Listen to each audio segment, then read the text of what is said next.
Prabowo dan PM Australia bahas kerjasama RI Australia. Latihan Harda Maruta 1 uji kesiapan tempur Korps Pasgat.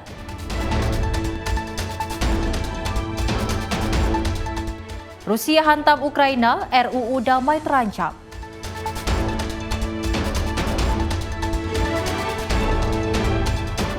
Ayah curi paket pengiriman online di hadapan anak istri.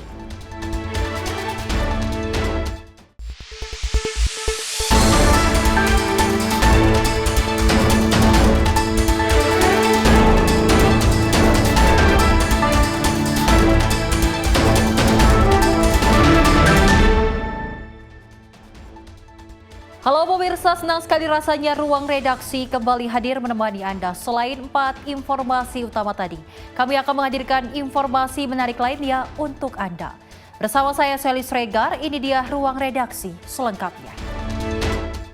Dan pemirsa, kita awali informasinya di mana Presiden RI Prabowo Subianto bertemu Perdana Menteri Australia Anthony Albanese di Istana Merdeka Jakarta. Pertemuan ini membahas penguatan kerjasama Indonesia-Australia, khususnya di bidang pendidikan dan ekonomi.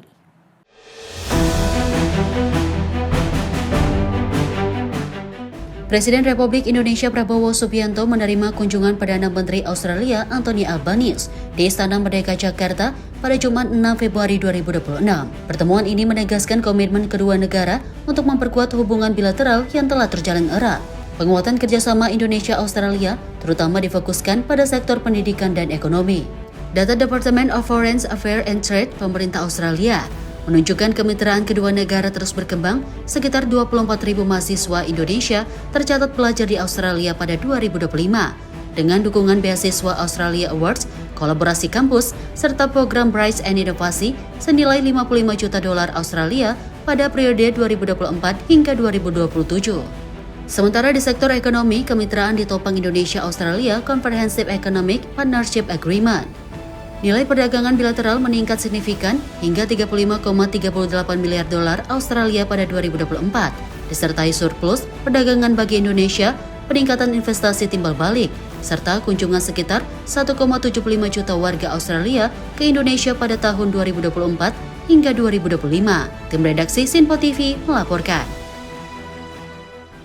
Presiden Prabowo Subianto dan Perdana Menteri Australia Anthony Albanese menandatangani Traktat Keamanan Bersama Indonesia-Australia. Perjanjian ini menjadi ditujukan untuk menjaga stabilitas kawasan. Presiden Prabowo Subianto dan Perdana Menteri Australia Anthony Albanese menandatangani Traktat Keamanan Bersama Indonesia-Australia. Penandatanganan digelar di Istana Merdeka, Jakarta, Jumat pagi ini. Prabowo dan Albanese menekan langsung dokumen perjanjian tersebut. Prabowo menyebut perjanjian itu merupakan penegasan hubungan erat Indonesia dan Australia. Perjanjian itu ditujukan untuk menjaga keamanan nasional masing-masing negara. Prabowo menyatakan Indonesia ingin bersahabat dengan semua negara. Dia berkomitmen terus menjaga hubungan baik dengan negara lain. Melalui penandatanganan Traktat Keamanan Bersama, perjanjian keamanan bersama ini mencerminkan tekad kedua negara untuk terus bekerja sama secara erat dalam menjaga keamanan nasional masing-masing, serta berkontribusi nyata bagi perdamaian dan stabilitas kawasan Indo-Pasifik. Bagi Indonesia, hal ini mencerminkan komitmen teguh terhadap prinsip bertetangga baik dan kebijakan luar negeri kita yang bebas aktif. Indonesia dan Australia ditakdirkan untuk hidup berdampingan, dan kita memilih membangun hubungan tersebut atas dasar saling percaya dan itikat baik. Indonesia ingin bersahabat dengan semua pihak, dan kita tidak ingin punya musuh manapun. Untuk itu, kami meyakini bahwa perjanjian ini akan menjadi salah satu pilar penting bagi stabilitas dan kerjasama di kawasan kita. Penandatanganan itu juga dihadiri Menteri Luar Negeri Sugiono, Menteri Pertahanan Syafri Samsudin, Mensesnek Prasetyo Hadi, Menteri Investasi dan Hilirisasi Rosan Roslani, hingga Sekretaris Kabinet Teddy Indrawijaya. Sementara dari pihak Australia, yakni Menteri Luar Negeri Australia, Penny Wong. Dari Jakarta, Dio Malau, Simpo TV melaporkan. Masih dari Presiden Prabowo Subianto, pemirsa, yang melantik 2 pejabat strategis, yaitu posisi Wakil Menteri Keuangan dan Hakim Mahkamah Konstitusi. Adapun posisi Wakil Menteri Keuangan diisi oleh Juda Agung dan Hakim Konstitusi diisi oleh Adis Kadir. Presiden Prabowo Subianto melantik 2 pejabat strategis untuk posisi Wakil Menteri Keuangan dan Hakim Mahkamah Konstitusi di Istana Kepresidenan Jakarta pada Kamis sore 5 Februari 2026. Adapun posisi Wakil Menteri Keuangan diisi oleh Juda Agung yang menggantikan Thomas Ciwandono, dan posisi Hakim Mahkamah Konstitusi diisi oleh Adis Kadir yang menggantikan Hakim Arief Hidayat.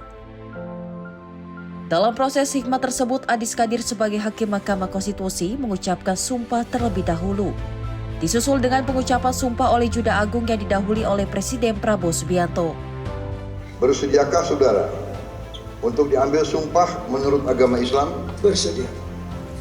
Apabila demikian, harap mengikuti dan mengulangi kata-kata saya. Demi Allah, saya bersumpah. Demi Allah, saya bersumpah Bahwa saya akan setia kepada Undang-Undang Dasar Negara Republik Indonesia Undang-Undang Dasar Negara Republik Indonesia tahun 1945 serta akan menjalankan segala peraturan perundang-undangan dengan seluruh-seluruhnya demi dharma bakti saya kepada bangsa dan negara. Tampak dalam pelantikan dan pengucapan sumpah jabatan ini pun dihadiri oleh sejumlah Menteri Kabinet Merah Putih yang lain. Selain itu, pelantikan ini juga dihadiri oleh perwakilan dari jajaran Mahkamah Konstitusi, mulai dari Sekjen Heru Setiawan, Wakil Ketua Saldi Isra, hingga Ketua MK Suhartoyo. Dari Jakarta, Dio Malau, Simpo TV melaporkan. Wakil Presiden RI Gibran Rakabuming Raka menerima audiensi Ikatan Mahasiswa Sumatera Utara di Istana Wakil Presiden Jakarta pada 5 Februari 2026. Dalam kesempatan itu, Wapres mengapresiasi antusiasme dan semangat IMSU dalam melestarikan ulos sebagai bagian dari kekayaan budaya Sumatera Utara.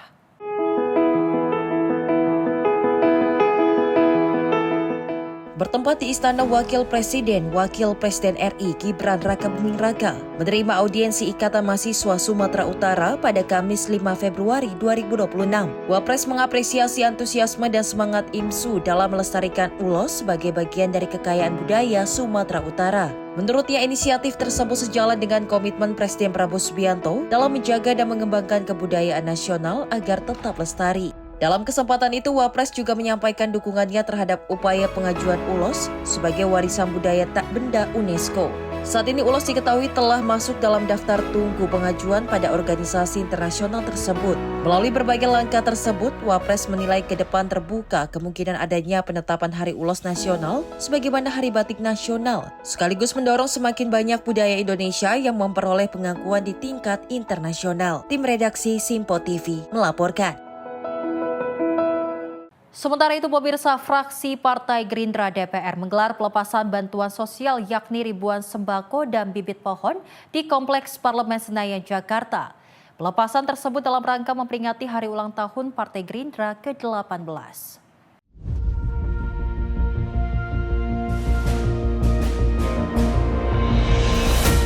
Fraksi Partai Gerindra DPR menggelar pelepasan bantuan ke sejumlah wilayah dan yayasan panti asuhan di berbagai daerah. Pelepasan bantuan ini dalam rangka memperingati hari ulang tahun Partai Gerindra ke-18 yang dilakukan di Kompleks Parlemen Senayan, Jakarta pada Jumat pagi.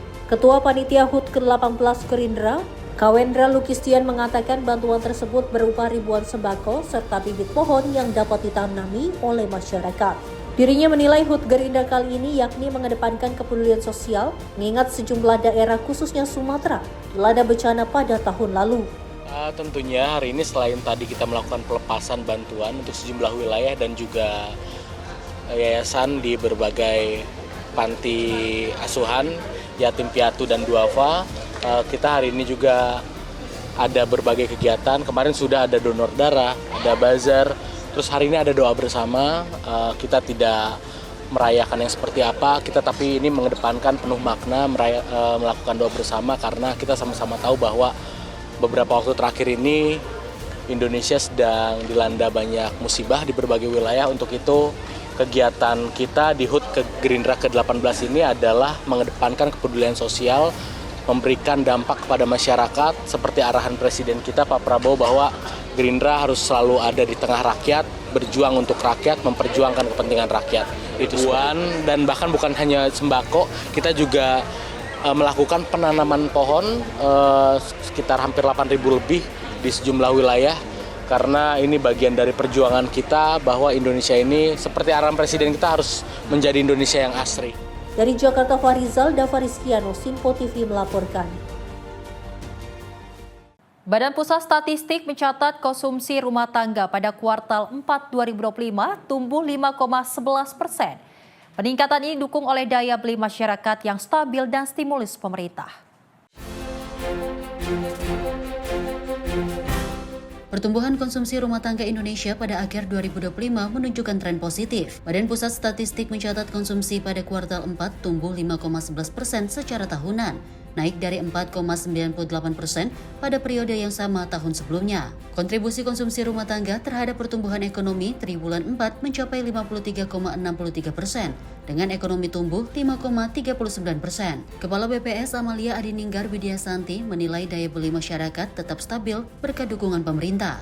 Pada kuartal 4 2025, pemerintah menyalurkan Rp37,4 triliun melalui program magang, BLTS, dan diskon tiket transportasi selama Natal dan Tahun Baru untuk menjaga konsumsi dan aktivitas ekonomi. Ini kita merekam seluruh data yang terjadi di dalam perekonomian Indonesia karena memang salah satunya adalah daya beli masyarakat tetap terjaga, kemudian adanya insentif dari kebijakan ekonomi atau kebijakan stimulus ekonomi secara year on year. Bahkan angkutan sungai, danau, dan penyeberangan juga tumbuh sekitar 3,35%. Stimulus transportasi terbukti mendorong sektor terkait, angkutan rel tumbuh 9,96% dan angkutan laut meningkat 9,8% secara tahunan, mencerminkan keberhasilan kebijakan pemerintah dalam mendorong pertumbuhan ekonomi di akhir tahun. Tim redaksi Simpo TV melaporkan. Pemirsa, Komisi Penyiaran Indonesia menyebut perlu adanya penyusunan regulasi yang adaptif terkait pemanfaatan artificial intelligence atau AI untuk mampu menghadapi perubahan teknologi di masa depan. Aturan tersebut diperlukan dengan harapan agar pemanfaatan AI dalam industri penyiaran tetap relevan dan berjangka panjang.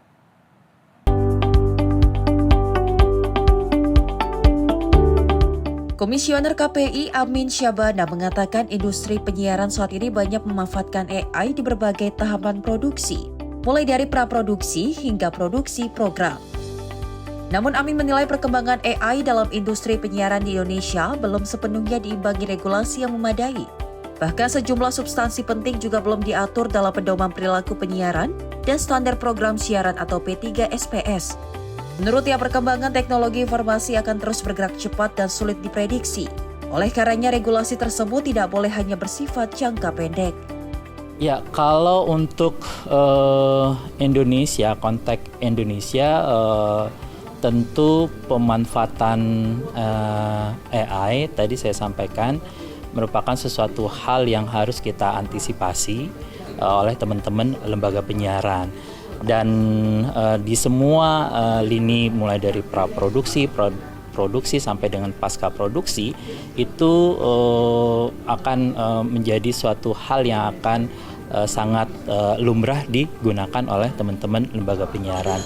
Nah, tapi kan kita perlu tadi yang saya sampaikan koridornya yang harus diperhatikan oleh teman-teman lembaga penyiaran ya, sehingga akhirnya ketika sesuai dengan koridor tersebut, maka tidak ada pelanggaran potensi yang bisa berdampak negatif kepada masyarakat.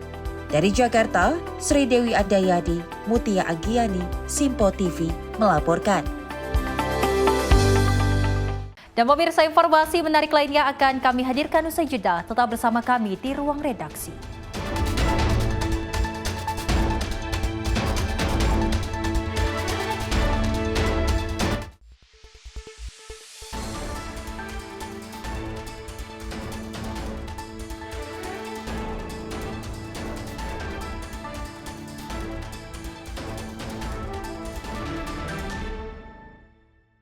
Apa saja peristiwa terhangatnya akan menemani Anda di waktu istirahat siang?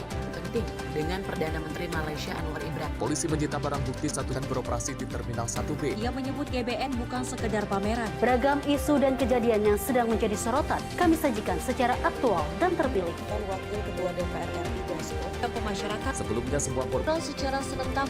Jangan lewatkan Menyapa Indonesia Siang setiap Senin hingga Jumat hanya di Sinpo TV.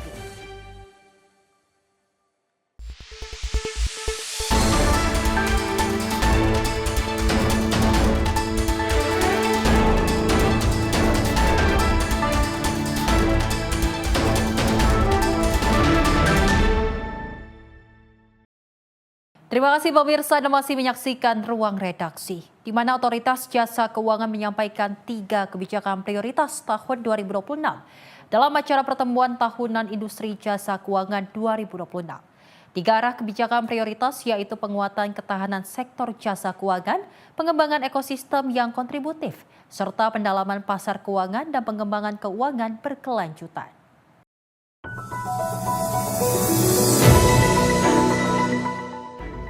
Berlangsung di Hotel Bidakara Jakarta pada Kamis 5 Februari 2026, Otoritas Jasa Keuangan menggelar pertemuan tahunan industri jasa keuangan 2026. Dalam pertemuan tersebut, Frederica menyampaikan 3 arah kebijakan prioritas, yaitu penguatan ketahanan, sektor jasa keuangan, pengembangan ekosistem yang kontributif, serta pendalaman pasar keuangan dan pengembangan keuangan berkelanjutan. Dari sisi memperkuat sektor jasa keuangan, Frederica menekankan pada penguatan infrastruktur yang menggunakan AI, serta menyusun cetak biru, menyiapkan ekosistem dalam mendukung pengawasan lembaga jasa keuangan. Selain itu, melalui 8 rencana aksi strategis transformasi pasar modal yang telah diluncurkan pada minggu lalu, OJK juga bersinergi membuat Satgas Reformasi Integritas Pasar Modal bersama Kementerian Keuangan, BEI, KSEI, dan ID Clear. Ketahanan sektor jasa keuangan juga diperkuat melalui penyempurnaan tata kelola dan manajemen risiko, termasuk pengelolaan risiko terhadap ancaman cyber yang semakin kompleks dan semakin canggih. Infrastruktur pengawasan dan pelaporan diperkuat, termasuk mendayagunakan teknologi terkini seperti AI melalui pengembangan pengawasan terintegrasi berbasis teknologi. Dinamika yang terjadi pada pasar modal kami sadari menjadi momentum refleksi bahwa pertumbuhan yang tinggi tidak cukup. Diperlukan langkah perbaikan agar pertumbuhan di pasar modal lebih berkualitas. OJK bersama dengan Bursa Efek Indonesia, Kustodian Sentral Efek Indonesia, dan Clearing Penjaminan Efek Indonesia, pelaku industri dan para stakeholder berkomitmen melakukan reformasi integritas pasar modal Indonesia yang didukung. Kami sudah berdiskusi dengan Pak Menko, kita akan segera membentuk Satgas Reformasi Integritas. Sedangkan dari segi pengembangan ekosistem sektor jasa keuangan yang kontributif, OJK memaparkan bahwa pembiayaan Koperasi Desa Merah Putih KDMP per Desember 2025 telah tersalurkan pembiayaan lebih dari Rp149 triliun untuk program makan bergizi gratis. Telah tersalurkan dana lebih dari Rp1,02 triliun kepada 952 SPPG. Selain itu, dukungan sektor jasa keuangan untuk program prioritas Presiden yang berkaitan dengan ekosistem Bullion Bank telah mencapai 16.870 kg emas dengan nilai Rp48 triliun untuk mempercepat program hilirisasi. Dari Jakarta, Priska Priscila, Ahmad Amin, jurnalis Sinpo TV melaporkan. Usai dilantik, Presiden Prabowo Subianto, Juda Agung mengungkapkan arahan dan tugasnya sebagai Wakil Menteri Keuangan yang baru. Juda menyebut Kementerian Keuangan memiliki mandat untuk mendorong pertumbuhan perekonomian dan memuluskan sejumlah program Presiden Prabowo. Presiden Prabowo resmi melantik Juda Agung sebagai Wakil Menteri Keuangan baru setelah ditinggalkan oleh Thomas Ciwandono. Pelantikan ini dilakukan di Istana Kepresidenan Jakarta pada Kamis 5 Februari 2026 bersama dengan pengucapan sumpah untuk Hakim Konstitusi Adis Kadir. Usai dilantik, Judah mengaku belum mendapatkan arahan spesifik dari Presiden Prabowo. Kendati begitu, Judah menyebut bahwa Kementerian Keuangan memiliki mandat untuk mendorong pertumbuhan perekonomian dan memuluskan sejumlah program Presiden Prabowo. Terlebih, Judah pun optimis dengan pengalaman sebelumnya sebagai Gubernur Bank Indonesia dapat membuat sinergi antar sektor berjalan dengan mulus. Nggak ada. Tapi intinya dari Presiden bahwa untuk mendorong pertumbuhan ekonomi, mencapai program-program pemerintah yang sudah dicanangkan, tentu saja perlu koordinasi antara kebijakan fiskal dan kebijakan moneter. Dan juga tentu saja kebijakan di sektor real, sehingga ini menjadi efektif di dalam upaya kita untuk mendorong pertumbuhan ekonomi kita. Sementara itu terkait dengan pembagian tugasnya bersama dengan Menteri Keuangan Purbaya dan Wakil Menteri Keuangan Suhasil Nazara, Judah menyampaikan akan berkoordinasi dan berdiskusi terlebih dahulu. Dari Jakarta, Dio Malau, Simpo TV melaporkan.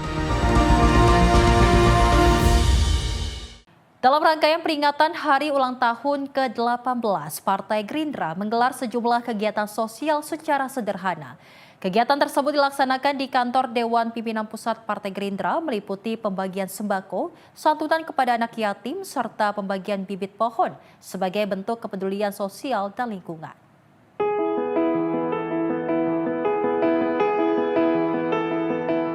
Dalam rangka Hari Ulang Tahun ke-18, Partai Gerindra menggelar perayaan secara sederhana di kantor Dewan Pimpinan Pusat Partai Gerindra. Perayaan ini diisi dengan berbagai kegiatan sosial yang menyentuh langsung masyarakat. Sejumlah paket sembako dibagikan kepada warga sekitar, serta santunan diberikan kepada anak-anak yatim. Kegiatan ini menjadi wujud kepedulian Partai Gerindra terhadap masyarakat, sekaligus sebagai bentuk syukur atas usia partai berlambar kepala burung Garuda yang ke-18 tahun. Tidak hanya itu, Partai Gerindra juga membagikan bibit pohon kepada masyarakat. Langkah ini dilakukan sebagai upaya untuk mendukung pelestarian lingkungan dan mewujudkan lingkungan yang lebih hijau dan berkelanjutan. Meski digelar secara sederhana, peringatan Hari Ulang Tahun ke-18 Partai Gerindra berlangsung hikmat dan penuh makna, dengan harapan Partai Gerindra terus memberikan kontribusi nyata bagi masyarakat, bangsa, dan negara. Dan pembagian kali ini kami tambahkan bibit tanaman. Kenapa nggak pohon yang besar? Yang pertama adalah bibit ini adalah simbol bahwa ini kami 18 tahun ternyata baru awal dari sebuah perjuangan panjang. Sama seperti bibit, masih kecil, harus dipupuk, harus dirawat untuk nanti berbuah dan bisa dinikmati oleh banyak pihak. Ini sama seperti Partai Gerindra 18 tahun. Ternyata ini adalah masih awal dari sebuah perjuangan yang lebih panjang. Kita tahu bersama bangsa ini punya permasalahan sangat besar, mulai dari tingkat kemiskinan, pendidikan, dan ketidakadilan. Mudah-mudahan dengan kami selalu berada di tengah masyarakat, kami tetap tegak lurus pada keadilan, kami tegak lurus pada kebenaran. Dari Jakarta, Jihan Nabila Mutia Anggiani, Simpo TV melaporkan. Warga sekitar kantor Dewan Pimpinan Pusat Partai Gerindra menyambut antusias kegiatan sosial dalam rangkaian Hari Ulang Tahun ke-18 Partai Gerindra. Warga mengaku senang dan terbantu dengan bantuan sembako serta bibit pohon yang dibagikan langsung kepada masyarakat.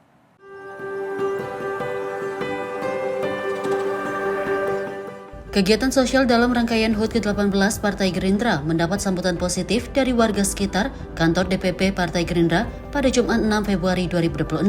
Warga mengaku senang karena bantuan sembako yang diberikan sangat membantu memenuhi kebutuhan sehari-hari. Selain sembako, Partai Gerindra juga membagikan bibit pohon sebagai upaya mendukung pelestarian lingkungan. Menurut warga, kegiatan ini menunjukkan kepedulian Partai Gerindra yang tidak hanya hadir dalam kegiatan politik, namun juga menyentuh langsung kebutuhan masyarakat. Dengan adanya kegiatan dan ulang tahun Partai Gerindra yang berada di Kelurahan Ragunan, yang bertempat di RW 04, alhamdulillah saya sangat bangga, antusias dengan kegiatan tersebut karena melibatkan warga masyarakat yang ada di RW 4 maupun RW 7 khususnya dan umumnya di Kelurahan Ragunan. Dan dengan adanya acara ulang tahun ini mudah-mudahan Partai Gerindra selalu jaya, maju, sukses, dan apa yang diharapkan untuk ke depan bahwa negara ini butuh sosok dan butuh figur yang terbaik untuk anak-anak bangsa di Indonesia ini.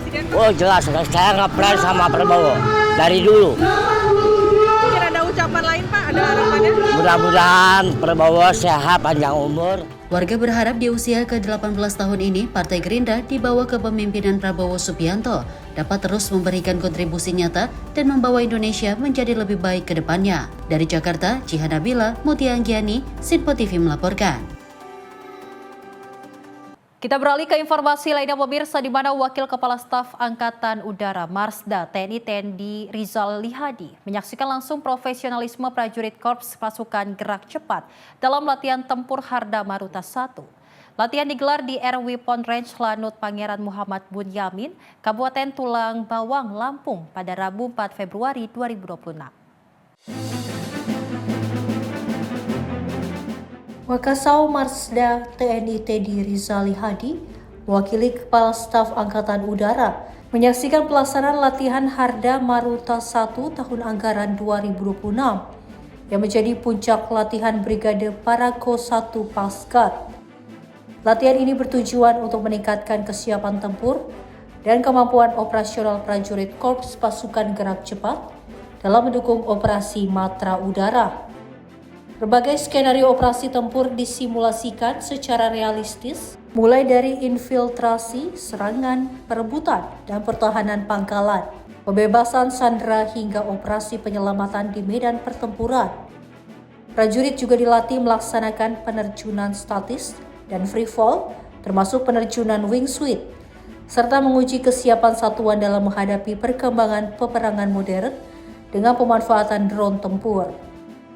Latihan ini diikuti 1.152 prajurit Korps Guard dan melibatkan berbagai alutsista, diantaranya pesawat angkut C-130 Hercules, CN-295, helikopter AC-725 Caracal, NAS-332 Super Puma, serta kendaraan tempur P-6 Ataf dan P-2 Tiger.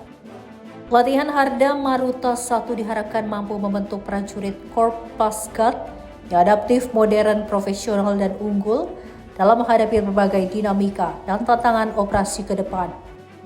Jihan Nabila, Sinpo TV melaporkan. Dari Badan Nasional Penanggulangan Bencana meresmikan hunian sementara bagi warga terdampak bencana di Kabupaten Tanah Datar, Sumatera Barat. Sebanyak 66 unit Huntara siap ditempati sebagai langkah awal pemulihan kehidupan warga pasca bencana.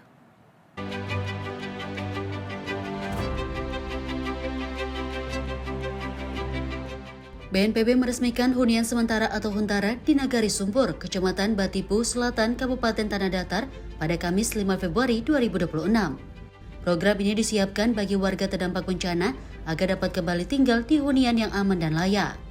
Menurut BNPB, Huntara menjadi solusi sementara bagi warga sambil menunggu penyediaan hunian tetap. Menurut BNPB, Huntara menjadi solusi sementara bagi warga sambil menunggu penyediaan hunian tetap. Secara simbolis, kunci Huntara diserahkan kepada Bupati Tanah Datar dan perwakilan warga penerima. Total 66 unit Huntara dibangun di 3 titik, 15 unit di Nagari Sumpur, 23 unit di Nagari Bunga Tanjuang, dan 28 unit di Nagari Guguk Malalo. Seluruh Huntara dibangun oleh BNPB dan dukungan lintas sektor sebagai bagian pemulihan pasca bencana. Selain peresmian, BNPB juga menyalurkan bantuan logistik dan kebutuhan dasar bagi penghuni Huntara. Bantuan meliputi sembako, perlengkapan sekolah, perlengkapan ibadah, peralatan tidur, perlengkapan dapur, serta perlengkapan kebersihan. Dukungan ini diharapkan membantu aktivitas dan kenyamanan warga selama tinggal di Huntara. Syukur alhamdulillah ya, kerjasama yang baik. Ini di 3 provinsi, Aceh, Sumatera Utara, Sumatera Barat. Tadi sudah kita dengar semua. Paling lambatnya janjinya ini 15 Februari ini selesai. Jadi artinya yang Muslim yang akan memasuki bulan suci Ramadan, ini akan bisa tinggal di Huntara yang sudah disiapkan. Jadi untuk Sumatera Barat juga hal yang sama. Jadi ada beberapa Huntara yang masih dalam pengerjaan. Ya sebenarnya dalam minggu ini selesai. Tapi karena belum bisa diresmikan, sehingga insya Allah minggu depan di pesisir selatan dan juga di Tanah Datar akan kita resmikan. Totalnya ada berapa lagi yang tengah berproses, Pak? Ya kan seperti yang disampaikan tadi itu data yang dari Pak Bupati gitu ya kan, nah tinggal apa. Jadi artinya gini, jadi masyarakat yang tidak dapat tentara kita beri DTH selama 3 bulan. Tapi 3 bulan ini kita lihat lagi nanti sampai dia dipastikan mendapat rumah pintar yang sudah disiapkan oleh pemerintah. Peresmian Huntara di Tanah Datar dilaksanakan serentak dengan sejumlah daerah lain di Sumatera dan Aceh. Pemerintah menegaskan komitmen mempercepat pemulihan pasca bencana hingga warga mendapatkan hunian tetap. Rizna Nur, jurnalis Info TV, melaporkan.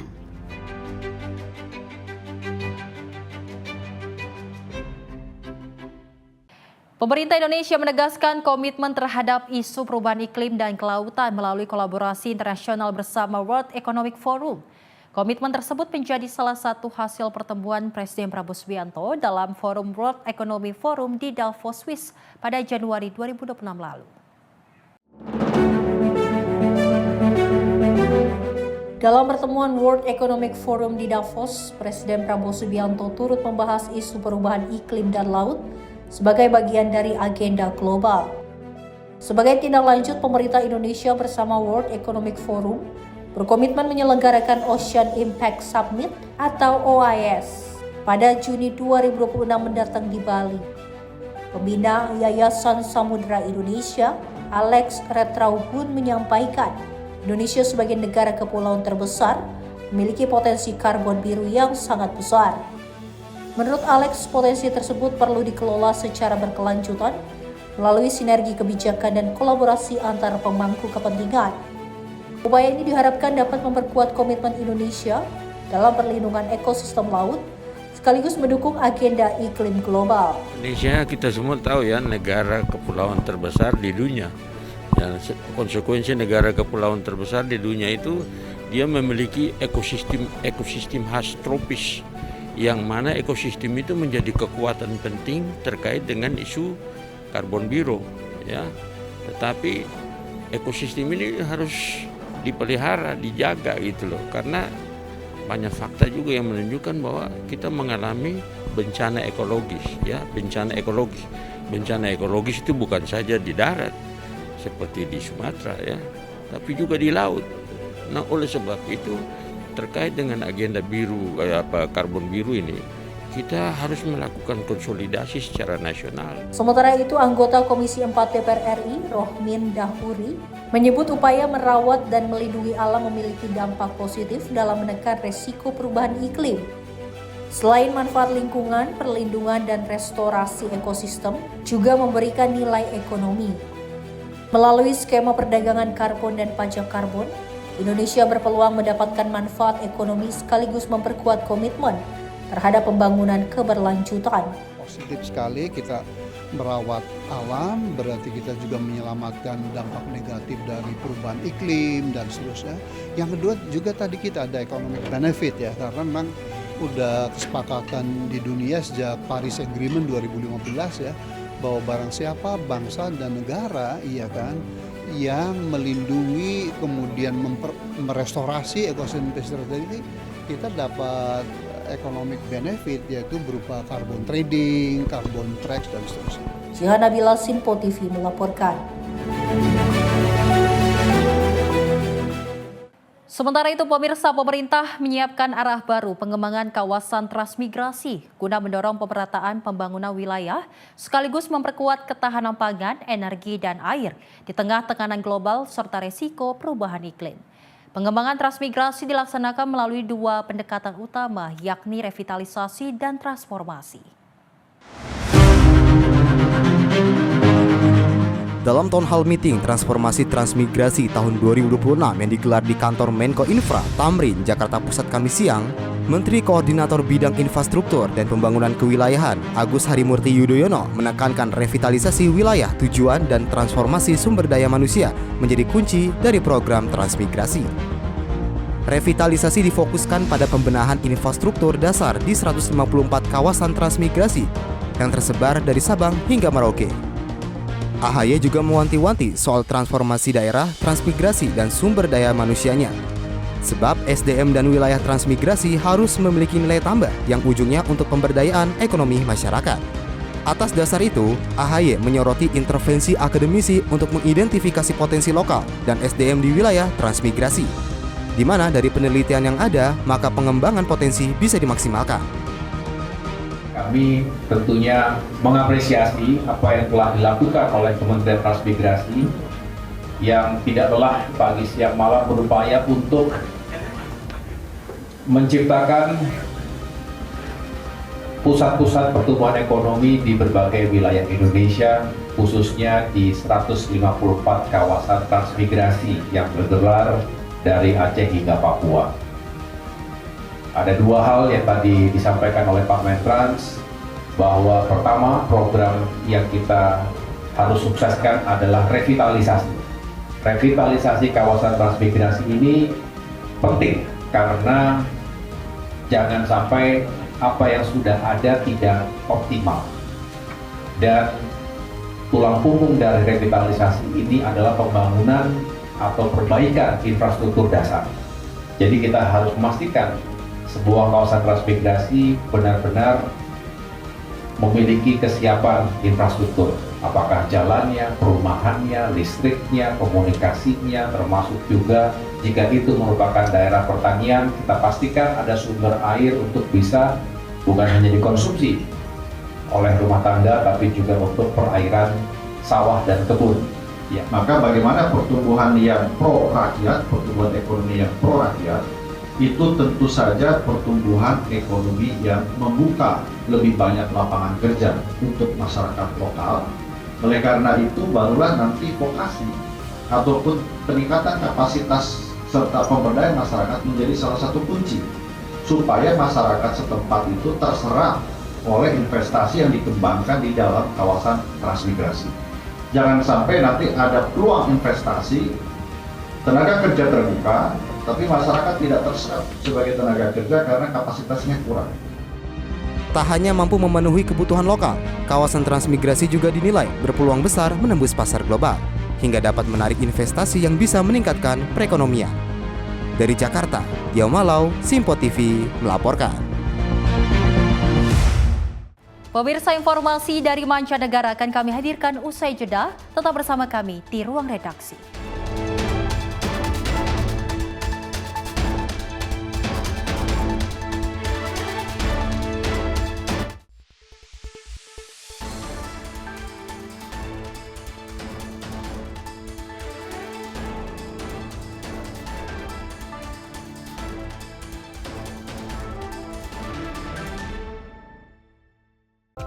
Horas Maju Medan. Untuk Anda yang berada di Bandar Baru, Sumatera Utara, kini Simpo TV hadir di channel digital 28 UHF. Jangan lupa terus lakukan scan ulang secara berkala agar Simpo TV hadir sebagai televisi terbaik di layar kaca Anda. Simpo TV, referensi berita politik masa kini.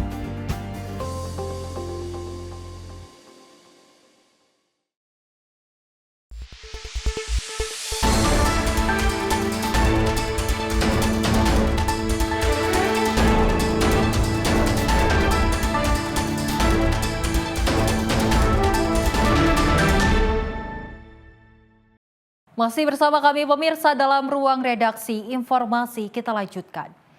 Di mana Rusia melancarkan serangan besar ke Ukraina hanya sehari sebelum dialog damai di Abu Dhabi.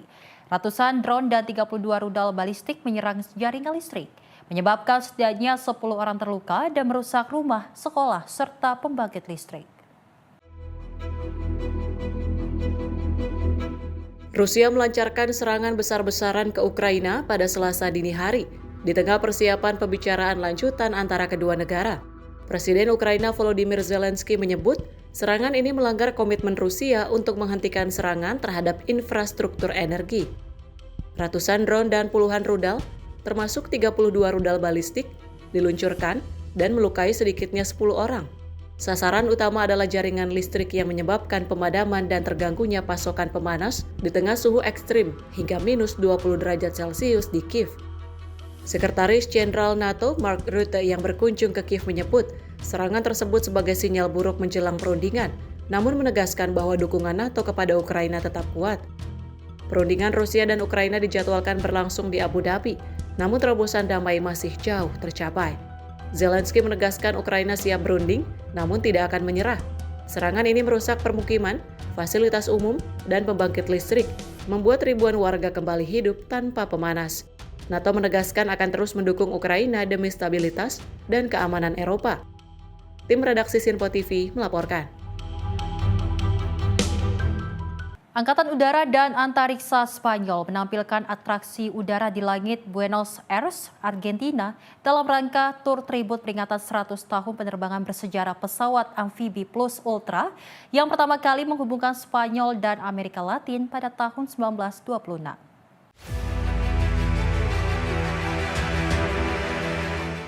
Atraksi udara digelar di Taman Pesisir Utara, Buenos Aires, dan disaksikan ratusan warga yang memadati area pertunjukan. Dalam pertunjukan ini, helikopter patroli ASPA milik Angkatan Udara dan Antariksa Spanyol menampilkan manuver udara bersama skuadron historis B-45 Mentor milik Angkatan Udara Argentina. Kepala Hubungan Masyarakat Angkatan Udara dan Antariksa Spanyol, Manuel Angel Cuenca, menyatakan atraksi ini digelar untuk memperingati 1 abad penerbangan Plus Ultra. Penerbangan tersebut merupakan pencapaian penting dalam sejarah aviasi militer Spanyol, sekaligus tonggak hubungan udara antara Spanyol dan negara-negara Amerika Latin. Dalam tur tribut ini, armada udara Spanyol menempuh rute yang meniru perjalanan para perintis Plus Ultra dengan singgah di Rio de Janeiro, Brazil, dan Montevideo, Uruguay, sebelum akhirnya tiba di Buenos Aires, Argentina. Penerbangan Plus Ultra pada tahun 1926 menempuh jarak lebih dari 10.000 km dari Palos de la Frontera, Huelva, melalui Kepulauan Kanari, Cape Verde, Brazil, dan Uruguay sebelum mendarat di Argentina. Selain memperingati sejarah, atraksi udara ini juga menjadi ajang penunjukan kapabilitas modern Angkatan Udara dan Antariksa Spanyol, serta memperkuat hubungan kerjasama pertahanan dengan negara-negara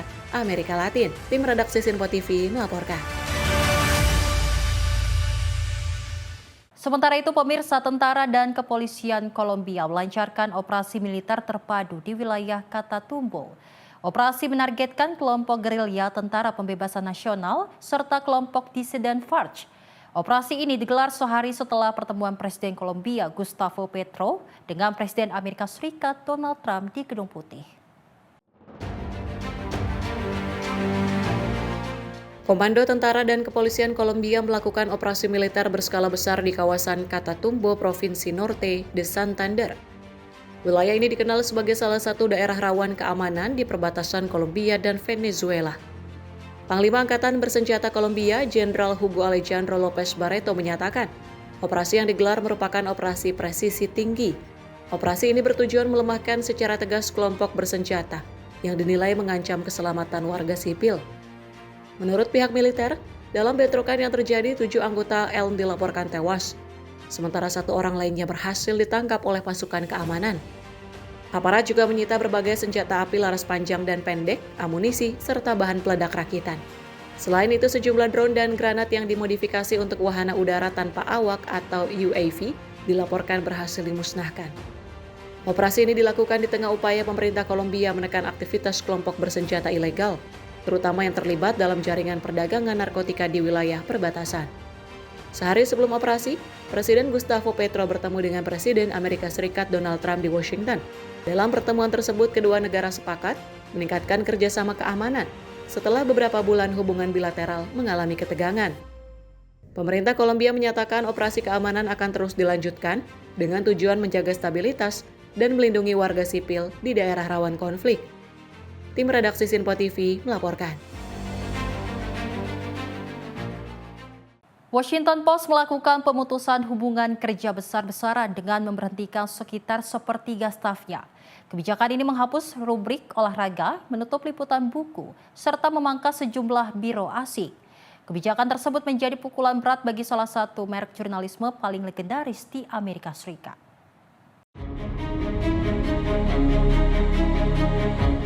Washington Post pada Rabu mengumumkan PHK besar-besaran yang berdampak ke sekitar 1/3 staf redaksinya. Langkah ini menjadi salah satu pemangkasan terbesar dalam sejarah modern media tersebut. Pemimpin redaksi eksekutif Matt Murray menyebut, keputusan itu menyakitkan namun diperlukan untuk memperkuat posisi perusahaan. di tengah perubahan teknologi dan bergesernya kebiasaan pembaca. Dalam restrukturisasi ini, Washington Post resmi menutup rubrik olahraga, menghentikan liputan Book World, serta memangkas sejumlah biro luar negeri, termasuk di kawasan Timur Tengah. Sejumlah tokoh jurnalis dan politik turut mengecam langkah tersebut. Salah satunya Profesor Jurnalisme Columbia Margaret Sullivan menyebut pemangkasan ini sebagai berita menyedihkan bagi masa depan pers di Amerika. Mantan editor Martin Baran menuding pemilik Washington Post, Jeff Bezos, sebagai penyebab utama krisis dan menyebutnya sebagai contoh kehancuran brand yang diciptakannya sendiri dalam waktu singkat. Washington Post dilaporkan kehilangan banyak pelanggan setelah sejumlah keputusan editorial kontroversial, termasuk menarik dukungan dalam pemilu presiden 2024. Langkah PHK ini menambah kekhawatiran publik akan masa depan salah satu institusi media terpenting di dunia. Tim redaksi Sinpo TV melaporkan.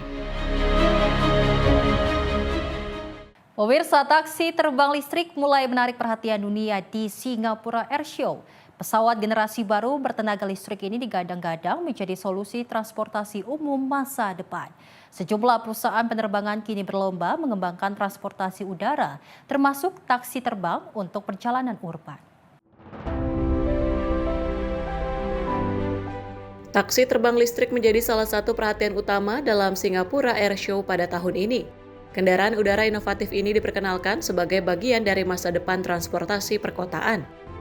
Pesawat kecil bertenaga listrik tersebut dirancang untuk mengangkut penumpang seperti layaknya taksi, namun melalui jalur udara. Teknologi ini diharapkan dapat mengurangi kemacetan dan mempercepat mobilitas di kota besar. Sejumlah produsen penerbangan dan perusahaan memamerkan prototipe kendaraan udara mereka. Meski belum sepenuhnya beroperasi, taksi terbang ini diproyeksi mulai masuk tahap uji coba komersial dalam beberapa tahun mendatang. Pengembangan taksi terbang listrik juga menjadi bagian dari upaya global untuk mengurangi emisi karbon di sektor transportasi. Pesawat ini mengandalkan motor listrik dan teknologi lepas landas vertikal yang ramah lingkungan. Singapura Airshow menjadi panggung strategis untuk menampilkan inovasi penerbangan masa depan.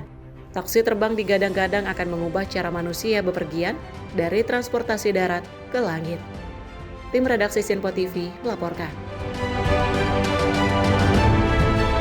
Dari pemerintah Inggris setuju merilis dokumen penunjukan Peter Mandelson sebagai duta besar untuk Amerika Serikat. Langkah ini pemirsa diambil di tengah kemarahan publik dan tekanan parlemen setelah terungkapnya hubungan dekat Mandelson dengan terpidana kejahatan seks Jeffrey Epstein. Pemerintah Inggris pada Rabu menyatakan akan membuka berkas resmi terkait keputusan menunjuk Peter Mandelson sebagai duta besar Inggris untuk Amerika Serikat. Keputusan itu memicu kontroversi besar setelah terungkap persahabatannya dengan Jeffrey Epstein. Perdana Menteri Keir Starmer menghadapi tekanan dari oposisi dan juga dari anggota Partai Buruh sendiri. Starmer mengakui bahwa ia mengetahui hubungan Mandelson dengan Epstein saat penunjukan tahun 2024. Namun mengklaim tidak mengetahui seberapa dalam keterkaitan tersebut. Starmer menuduh Mandelson telah berbohong berulang kali tentang hubungannya dengan Epstein dan menyebut penunjukan itu sebagai kekeliruan besar. Ia menegaskan Mandelson tidak akan pernah diangkat jika fakta lengkap sudah diketahui. Kontroversi ini memuncak setelah dokumen yang dirilis Departemen Kehakiman Amerika Serikat pekan lalu menunjukkan dugaan Mandelson pernah berbagi informasi sensitif dengan Epstein, termasuk terkait kebijakan pajak dan laporan internal pemerintah. Oposisi menuntut sebuah file dipublikasikan dengan transparan, bukan hanya dokumen pilihan pemerintah. Parlemen akhirnya menyepakati Komite Intelijen dan Keamananlah yang akan menentukan dokumen mana saja yang dapat dibuka ke publik.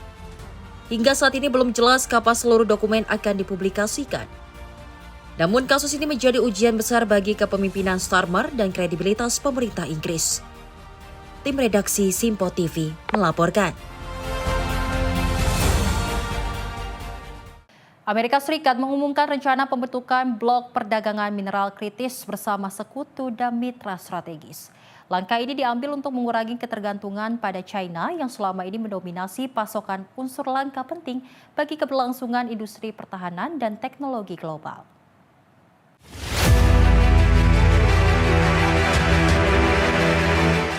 Amerika Serikat di bawah pemerintahan Presiden Donald Trump mengumumkan rencana membentuk blok perdagangan mineral kritis bersama negara sekutu dan mitra. Inisiatif ini ditujukan untuk melawan dominasi besar China atas pasokan unsur-unsur penting bagi produk teknologi dan militer. Wakil Presiden J.D. Vance menyebut perang dagang Amerika Serikat dan China membuktikan betapa besarnya ketergantungan Barat pada mineral langka yang dikuasai Beijing. Menurutnya, aksi kolektif diperlukan untuk membangun kemandirian pasokan di kawasan negara-negara sekutu. Blok dagang ini dirancang dengan mekanisme tarif untuk menjaga harga minimum dan mencegah negara anggota membeli bahan murah dari China secara diam-diam. Pakar ekonomi menilai pengawasan akan lebih mudah diterapkan pada industri pertahanan, namun lebih sulit bagi sektor kendaraan listrik dan manufaktur umum. Konferensi di Washington ini dihadiri pejabat dari puluhan negara, termasuk Prancis, Inggris, Uni Eropa, dan Jepang. Menteri Luar Negeri Marco Rubio menegaskan setiap negara memiliki peran untuk membangun rantai pasok baru yang lebih aman dan stabil di luar ketergantungan China.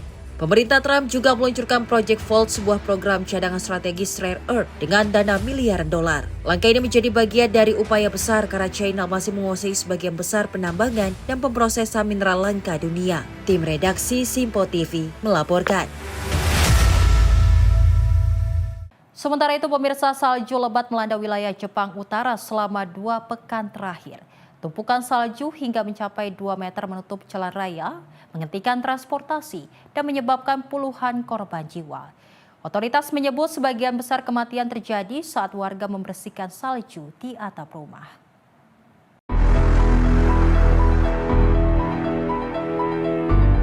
Salju lebat terus menumpuk di Jepang bagian utara, menyebabkan kondisi darurat di berbagai daerah prefektur. Sedikitnya 15 prefektur terdampak dengan ketinggian salju mencapai 2 meter di wilayah terparah.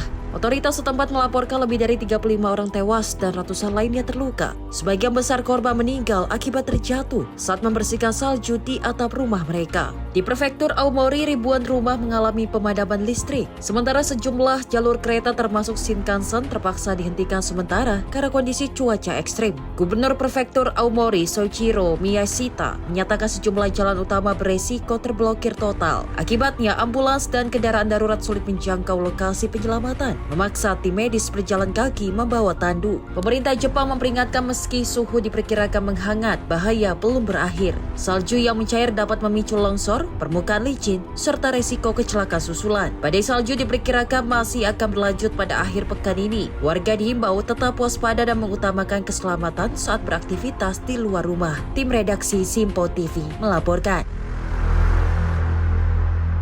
Pemirsa, informasi terkait peristiwa akan kami hadirkan usai jeda. Tetap bersama kami di Ruang Redaksi.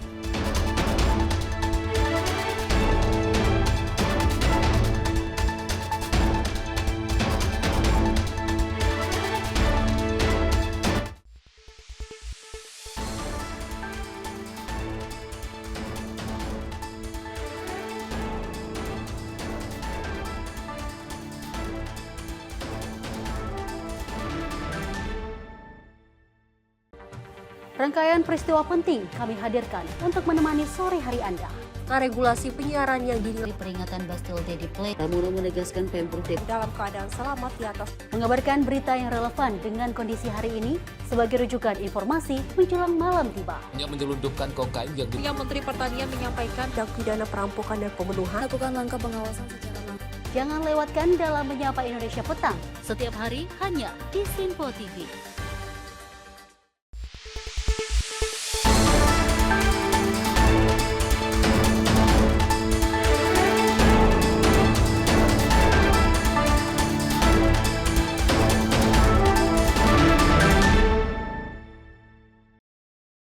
Kembali bersama kami pemirsa dalam Ruang Redaksi, di mana seorang pelajar yang sebelumnya dilaporkan hanyut terbawa arus banjir di Jalan Raya Bojong, Kabupaten Tegal, akhirnya ditemukan tim SAR gabungan dalam kondisi meninggal dunia pada Kamis siang 5 Februari 2026. Korban diketahui bernama Ajun Arman Permadi, 17 tahun yang sebelumnya dilaporkan hilang setelah terseret arus banjir. Setelah sempat dihentikan, pencarian kembali dilanjutkan pada Kamis pagi oleh tim SAR gabungan dengan melakukan penyisiran dari Jalan Bojong hingga aliran Sungai Gung. Korban akhirnya ditemukan di Sungai Gung, Desa Kajen, Kecamatan Lebak Siu, Kabupaten Tegal, dalam kondisi meninggal dunia. Proses evakuasi berlangsung cukup sulit karena kondisi jalur sungai yang besar dan medan yang terjal. Tim pun dibagi menjadi 2 regu untuk mempercepat evakuasi.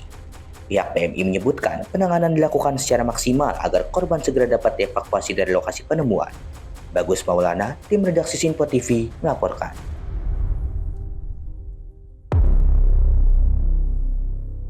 Ayah 2 anak nekat mencuri 1 paket jasa pengiriman online di salah satu motor yang terparkir di gang Masjid Darul Muslimin, Kalibata, Pancoran, Jakarta Selatan. Aksi pencurian yang dilakukan bersama keluarga ini terekam kamera pengawas dan viral di media sosial.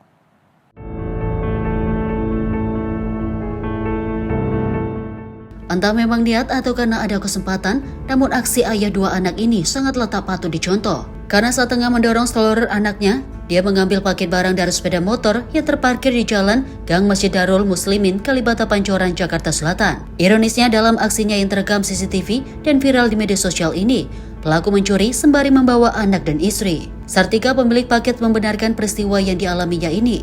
Setelah sempat menunggu antaran paket, dirinya justru dihubungi lantaran paketnya hilang dicuri. Ada WA dari kurirnya, terus dia bilang, Mbak itu paketnya nggak bisa saya kirim, ya nggak, soalnya ini diambil orang, katanya dikirimnya lah videonya. Udah diganti sih sama kurirnya. Oh, berarti emang sebelumnya ada konfirmasi juga? Ada. Itu kejadiannya emang langsung dia beli tapi gimana?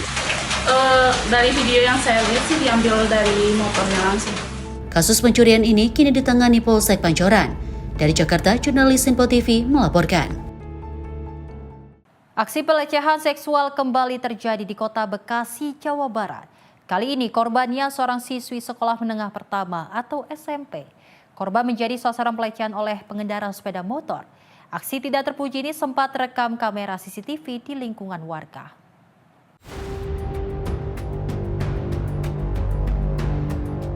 Dari rekaman kamera CCTV, korban yang sedang berjalan kaki di kawasan Perumnas 3, Kelurahan Arenjaya, Kota Bekasi, Jawa Barat, terlihat dihampiri pengendara sepeda motor dan dilecehkan. Pelaku kemudian tancap gas guna melarikan diri. Korban yang terkejut berteriak meminta tolong. Namun kondisi jalan yang sepi, tidak ada warga yang mendengar teriakan korban. Menurut keterangan warga, sebelum melakukan aksinya, pelaku diduga telah mengintai lingkungan tempat tinggal korban selama beberapa hari. Yang saya tahu ya, pertama, saya di posisinya ada di dalam rumah.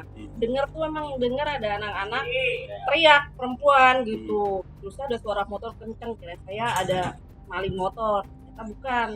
Nah malamnya itu orang tuanya dari si korban datang ke rumah, saya nggak ada. Nah besoknya baru datang ke rumah nih, kata cerita kalau anaknya habis kena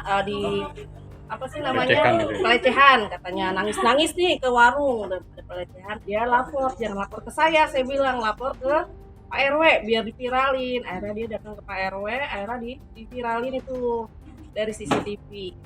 Aksi pelecehan seperti ini dinilai semakin meresahkan, khususnya bagi perempuan dan anak-anak. Warga berharap pelaku segera ditangkap agar tidak ada lagi korban berikutnya. Saat ini, kasus masih dalam penyelidikan Polsek Rawalumbu bersama Polres Metro Bekasi Kota. Dari Bekasi, Jawa Barat, jurnalis Sinpo TV melaporkan.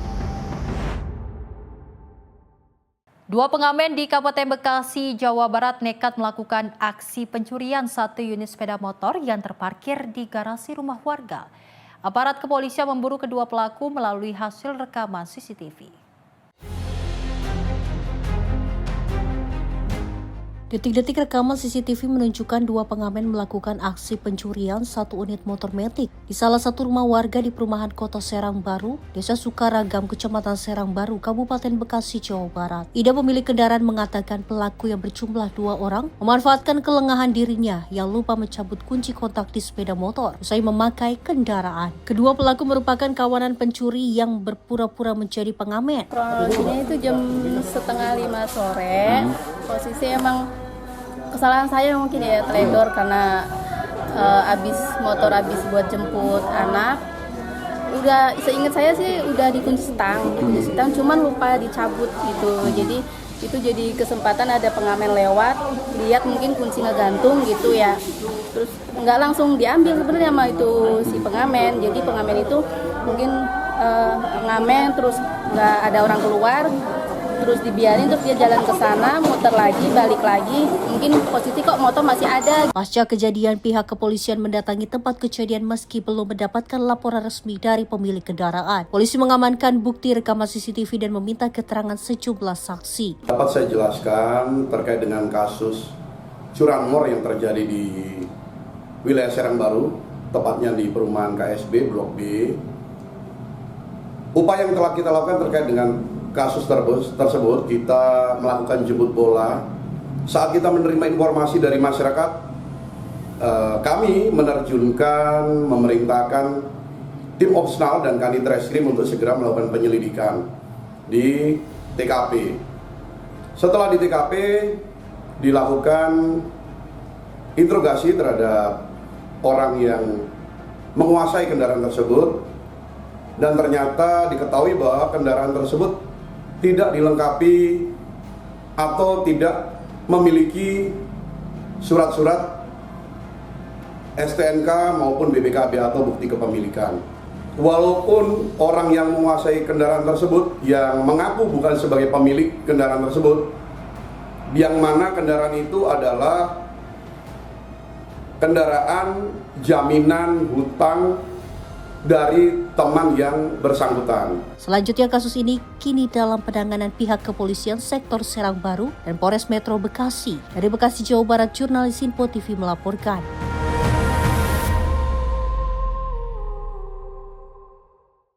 Pemirsa, aksi pencurian sepeda motor kembali terjadi di Kota Pangkalan Balai, Kabupaten Banyuasin, Sumatera Selatan. Kali ini pelaku menyasar halaman kantor VIV cabang Pangkalan Balai dan akibatnya satu unit motor yang terparkir di lokasi raib dibawa lari pelaku.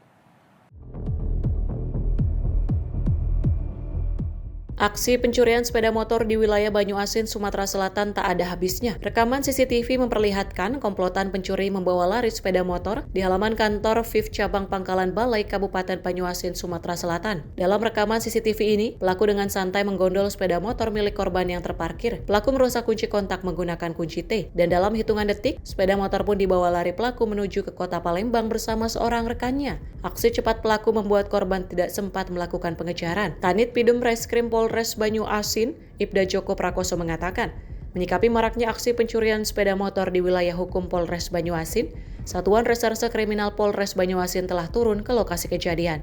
Petugas mengumpulkan rekaman CCTV serta barang bukti lainnya guna mengidentifikasi pelaku dan jaringannya. Masuk ke parkir depan kantor DBF menggunakan kunci T, dan ranmor yang diambil merek Honda Bestreet dengan pemilik atas nama Alexandra, karyawan PT EBF, alamat Desa Biuku. Dari ciri-ciri fisik pelaku kayaknya residivis, pelaku curang. Sebagai langkah antisipasi, pihak kepolisian mengimbau masyarakat agar lebih waspada saat memarkirkan kendaraan. Masyarakat juga dianjurkan untuk menambahkan kunci ganda sebagai upaya mempersempit ruang gerak pelaku pencurian sepeda motor. Dari Kabupaten Banyuasin, Sumatera Selatan, jurnalis Info TV melaporkan. Dari Unit Reskrim Polsek Serpong Polres Tangerang Selatan mengungkap peredaran gelap sabu seberat 2 kg. Selain itu, Unit Reskrim Polsek Serpong juga mengungkap kasus peredaran obat keras golongan G jenis trihexyphenidyl di kawasan Serpong. Dalam penggeledahan, petugas menemukan 32.000 butir obat keras golongan G merek trihexyphenidyl yang dikemas dalam 32 botol plastik warna putih dan dibungkus karung dari seorang tersangka berinisial NW. Pelaku diduga dengan sengaja mengedarkan sediaan farmasi yang tidak memenuhi standar keamanan dan mutu. Sementara kasus sabu, polisi menyita barang bukti seberat total 2,1 kg, timbangan digital, alat hisap plastik klip, 2 unit telepon genggam, serta tas ransel. Berdasarkan keterangan tersangka, sabu tersebut disimpan di sebuah ruko di wilayah Ciberem, Jawa Barat.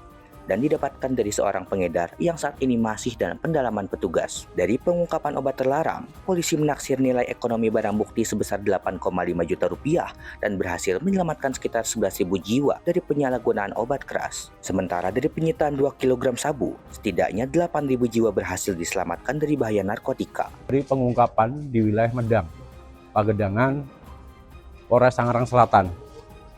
Dari situ kita melakukan penyelidikan dan mengarah pada seseorang yang ada di daerah Bandung. Dan ditemukan 2.008 gram sabu, 2 kilo. Untuk sabu memang ini jaringan dari Tangerang, Tangsel, sampai ke Jawa Barat, Bandung. Ada indikasi ini Masih kita dalami. Jadi obat ini sebenarnya obat yang resmi. Jadi pasti ada pabriknya. Jadi ini disalahgunakan, yang harusnya pakai resep dokter, disalahgunakan terutama ini kalangan anak-anak muda. Untuk apa? Jadi untuk mereka tuh percaya diri dan adrenalinnya terpacu. Polisi menegaskan akan terus memperkuat penindakan guna memutus mata rantai peredaran obat keras dan narkotika ilegal di wilayah hukum Polres Tangerang Selatan. Dari Tangerang Selatan, jurnalis Info TV melaporkan. Satuan Reserse Narkoba Polres Serang membongkar jaringan narkoba lintas provinsi hingga ke wilayah Sumatera Selatan. Petugas mengamankan 4 orang tersangka dan menyita barang bukti berupa 14 kg ganja dan ratusan gram sabu.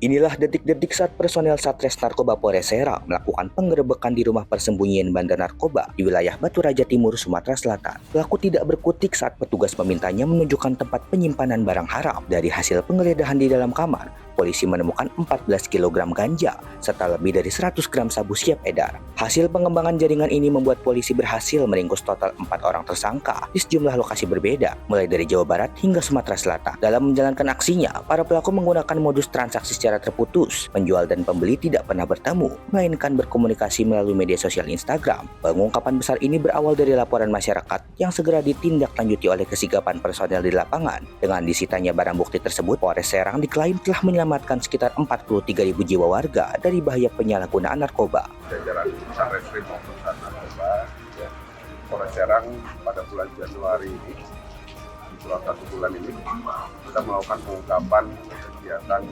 narkotika antar provinsi, yang mana dari kegiatan narkotika ini kita melakukan pengungkapan ganja dan sabu.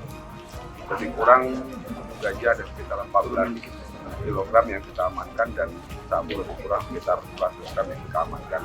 Dengan jumlah tersangka ada 4 tersangka yang kita amankan dan semua sudah kita lakukan penanganan dan penahanan. Kini keempat pelaku telah ditahan di Mapolres Serang. Mereka dijerat Undang-Undang Nomor 35 Tahun 2009 tentang narkotika dengan ancaman maksimal hukuman mati atau penjara seumur hidup. Dari Serang, Banten, jurnalis Info TV melaporkan. Pemirsa, aparat kepolisian Polrestabes Palembang menangkap seorang penjamret HP bocah yang viral di sosial media beberapa waktu lalu. Pelaku diamankan di rumahnya tanpa perlawanan. Penjamret HP seorang bocah yang viral di sosial media akhirnya ditangkap aparat kepolisian Polrestabes Palembang. Pelaku diamankan petugas di kediamannya tanpa perlawanan. Seperti diketahui, pelaku menjamret HP seorang bocah yang sedang berada di salah satu warung di Lorong Lebak Rani, Kecamatan Ilir Barat 1 Palembang. Kamera CCTV merekam aksi penjamretan pelaku dan beredar luas di sosial media. Polisi dengan cepat menindaklanjuti video viral itu dengan mencari keberadaan pelaku dan menangkapnya. Kapolres Tabes Palembang Kombes Pol Soni Mahar Budi Adityawan membenarkan aksi penjamretan yang dilakukan pelaku dan pelaku kini sudah berhasil diamankan. Benar, pada beberapa hari yang lalu telah terjadi pencurian dan kekerasan dengan korban anak-anak. Jadi ketika anak-anak sedang main HP di rumahnya, kemudian pelaku mendatangi dan merampas HP korban. Dan alhamdulillah dalam waktu 3 kali 24 jam, tim kami dari unit Bidum Satreskrim Polrestabes Palembang berhasil melakukan identifikasi terhadap pelaku dan melakukan penangkapan di rumah pelaku. Pelaku selanjutnya dibawa ke Mapolrestabes Palembang guna mempertanggungjawabkan perbuatannya. Dari Palembang, Sumatera Selatan, jurnalis Info TV melaporkan. Informasi tadi pemirsa sebagai penutup jumpa kita kali ini dalam Ruang Redaksi. Dan saya Selis Regar mewakili kru yang bertugas pamit undur diri. Terima kasih dan sampai jumpa.